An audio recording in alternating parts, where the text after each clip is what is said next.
12th முடிச்சுட்டு BSc nursing join பண்ண NEET தேவையா தேவையில்லையான்னு கமெண்ட்ல கேட்டிருந்தீங்க. அதுக்கான ஆன்சர் இதோ.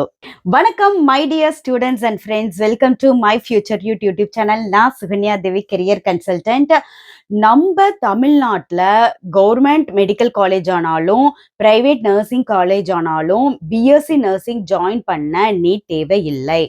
ஆனா சிஎம்சி வெல்லூர் இல்ல சிஎம்சி சித்தூர் கேம்பஸ்ல ஜாயின் பண்றதுக்கு நீட் கண்டிப்பா பிஎஸ்சி நர்சிங்க்கு தேவை. அதே மாதிரி ஜிப்மர்ல நீங்க ஜாயின் பண்ணணும்னு நினைச்சீங்கனாலும் நீட்டோட மார்க்ஸை வச்சுதான் அவங்க எடுப்பாங்க.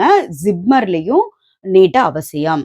ஆனா நம்ம தமிழ்நாடு கவர்மெண்ட் காலேஜ்லயும் தமிழ்நாடு பிரைவேட் காலேஜ்லயும் பிஎஸ்சி நர்சிங்க்கு நீட் தேவையில்லை.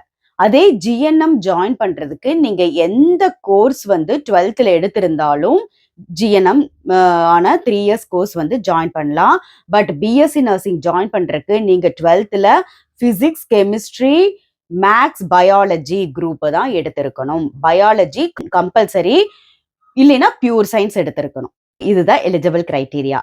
ஸோ எல்லாரும் கண்டிப்பா கவுன்சிலிங் போங்க, அப்ளை பண்ணுங்க. ப்ரீவியஸா National Commission for Allied Health Sciences NEET பிபிடிக்கும் பிஓடிக்கும் தேவைன்னு சொல்லியிருந்தாங்க. இப்போ மார்ச் 2 ரிலீஸ் ஆன டேட்ல பிபிடிக்கும் பிஓடிக்கும் நீட் தேவையில்லைன்னு ஒரு அனௌன்ஸ்மெண்ட் கொடுத்துருக்காங்க. ஸோ பிபிடிக்கும் பிஓடிக்கும் இந்த இயர் 2026க்கு நீட் தேவையில்லை. அவங்க நீட் எழுத தேவையில்லை. நார்மலாக மார்க்ஸ் எடுத்து அதில் கவுன்சிலிங் போனாவே போதும். இந்த குட் நியூஸை உங்கள் ஃப்ரெண்ட்ஸ் எல்லாத்துக்கும் இமிடியேட்டாக ஷேர் பண்ணுங்க. பிபிடிக்கும் பிஓடிக்கும் இந்த இயர் நீட் தேவையில்லை. தேங்க்யூ ஃபார் வாட்சிங். நல்லதே நடக்கும்.